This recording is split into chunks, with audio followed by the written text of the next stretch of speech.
Hello everyone, मेरा नाम अविनाश है। मैं बीपीएससी टीआरई 4 बिहार शिक्षक भर्ती के लिए प्रिपरेशन कर रहा हूँ। तो इस तैयारी के दौरान मुझे लगा कि मुझे यूट्यूब पर वीडियो शेयर करनी चाहिए जो मैं तैयारी कर रहा हूँ। तो इसी क्रम में जो बिहार शिक्षक भर्ती टीआरई 3 री एग्ज़ाम में जो ज्योग्राफी के क्वेश्चंस थे, हम उनको डिस्कस करेंगे। तो 1 to 5 में एक क्वेश्चन पूछा गया था कि अर्थ और सन के अधिकतम दूरी को क्या बोलते हैं। सन और अर्थ के बीच में जो अधिकतम दूरी होती है उसको क्या बोलते हैं। The distance between the earth and the sun is greater during. तो इसको हम एपीहीलियन बोलते हैं।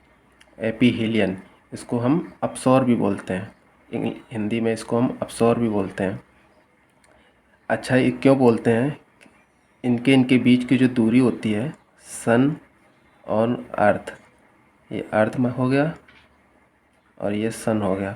इनके बीच की जब दूरी जो होगी वो जब अधिकतम होगी या मैक्सिमम होगी, तब हम उसको एपीहीलियन बोलते हैं। ये दूरी होगी कितनी, इस बार ही हो सकता है ये वाला क्वेश्चन पूछ ले कि इनके बीच दूरी होती कितनी है। तो इनके बीच जो दूरी होती है 15.20 करोड़ किलोमीटर।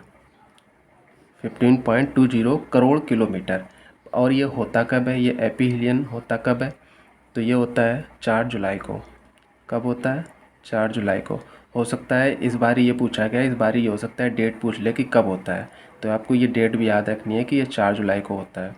ठीक है, तो ये हो गया एपीहीलियन कि इनके बीच जब दूरी अधिक होती है तो उसको हम एपीहीलियन या हिंदी में इसको अपसौर भी बोलते हैं। अपसौर।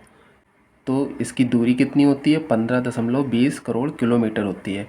इस बारी ये पूछा गया है, हो सकता है अगली बारी पेरीहीलियन पूछ दिया जाए कि पेरीहीलियन क्या होता है। तो पेरीहीलियन होता है कि जब सन और अर्थ के बीच जो दूरी होती है वो कम होती है। तो ये दूरी कब कम होती है? ये दूरी कब कम होती है? ये 3 जनवरी को होती है। 3 जनवरी को। ये डेट आप याद रखिए, 3 जनवरी को। और डिस्टेंस कितनी होती है? 14.70 करोड़ किलोमीटर। 14.70 करोड़ किलोमीटर, इसको आप याद रखिएगा। तो ये डेट याद रखिएगा कि पेरीहीलियन होता है 3 जनवरी को और एपीहीलियन होता है 4 जुलाई को। और इसके बीच जो डिस्टेंस होती है वो 15.20 करोड़ किलोमीटर होती है।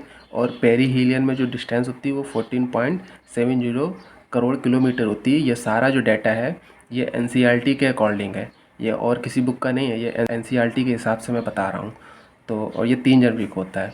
अच्छा, एक क्वेश्चन और पूछा जा सकता है कि ये जो पेरीहीलियन है और ये जो एपीहीलियन है, इनके बीच में एक लाइन होती है। जैसे आपने पढ़ा होगा कि जुपिटर और मार्स के बीच में एक रेखा होती है या बेल्ट होती है, उसको एस्ट्रॉयड बेल्ट बोलते हैं।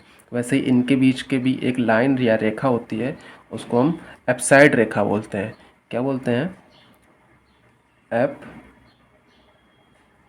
साइड, एप्साइड रेखा बोलते हैं।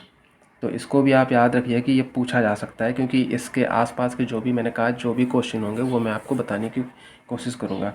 अच्छा, एक टर्म ये भी दिया गया है कि समर सोलिस्टिक, ये क्या होता है? समर सोलिस्टिक, पहले तो आप ये जान लीजिए कि ये समर सोलिस्टिक 21 जून को होता है। ये कब होता है? 21 जून को होता है। 21 जून को होता है समर सोलिस्टिक। और ये समर सोलिस्टिक होता क्या है कि जब सूर्य जो होता है कर्क रेखा पर लंबवत होता है, तब हम बोलते हैं समर सोलिस्टिक 21 जून को। और इसी 21 जून को ये होता कहाँ है? ये होता है उत्तरी गोलार्ध में। उत्तरी गोलार्ध में, उत्तरी गोलार्ध में होता है 21 जून को। समर सोलिस्टिक उत्तरी गोलार्ध में होता है 21 जून को। और इसी 21 जून को सबसे बड़ा दिन होता है, सबसे बड़ा दिन या सबसे लंबा दिन कह सकते हैं। 21 जून को उत्तरी गोलार्ध में सबसे लंबा दिन। अच्छा, एक विंटर सोलिस्टिक भी होता है।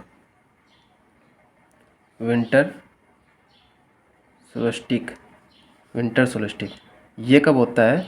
विंटर सोलिस्टिक ये होता है, पहले तो ये जान लीजिए, ये होता है दक्षिणी गोलार्ध में। दक्षिणी गोलार्ध में, ठीक है। ये कब होता है? ये होता है 22 दिसंबर को। 22 दिसंबर को। तो 22 दिसंबर को दक्षिणी गोलार्ध में सबसे बड़ा दिन होता है 22 दिसंबर। इसको हम विंटर सोल्स्टिक बोलते हैं। तो इतनी चीज़ आप याद रखिएगा कि ये जो होता है 22 दिसंबर को होता है विंटर सोल्स्टिक, और जो समर सोल्स्टिक होता है ये 21 जून को होता है उत्तरी गोलार्ध में। ये होता है दक्षिणी गोलार्ध में। इसको बोलते हैं सबसे लंबा दिन होता है 21 जून को उत्तरी गोलार्ध में, और सबसे लंबा दिन दक्षिणी गोलार्ध में होता है 22 दिसंबर को। इसको हम विंटर सोल्स्टिक बोलते हैं। तो इतनी चीज़ आपको आई होप समझ में आई होगी।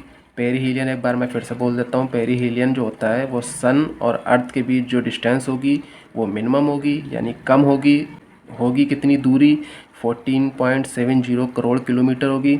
एपीहीलियन जो होगी इसके बीच जो डिस्टेंस होगी वो 15.20 करोड़ किलोमीटर होगी। और ये होगा कब, ये 4 जुलाई को होगा। ये सारी चीज़ें पूछी जा सकती हैं आने वाले एग्ज़ाम में। आई होप आपको समझ में आ गया होगा, मैंने सारी चीज़ें आपको बता दी हैं। तो आप मुझे कमेंट में बताइएगा कि क्या मुझे इस तरीके की और वीडियो बनानी चाहिए, या आपका जो भी सजेशन हो वो आप मुझे कमेंट में बताइएगा। और वीडियो अगर अच्छी लगी हो तो लाइक करिएगा, शेयर करिएगा अपने दोस्तों के साथ। और ऐसी और वीडियोस अगर आपको चाहिए तो मुझे कमेंट में बताइए, और चैनल को प्लीज़ सब्सक्राइब कर लीजिएगा ताकि आने वाली वीडियो आपको मिल सके।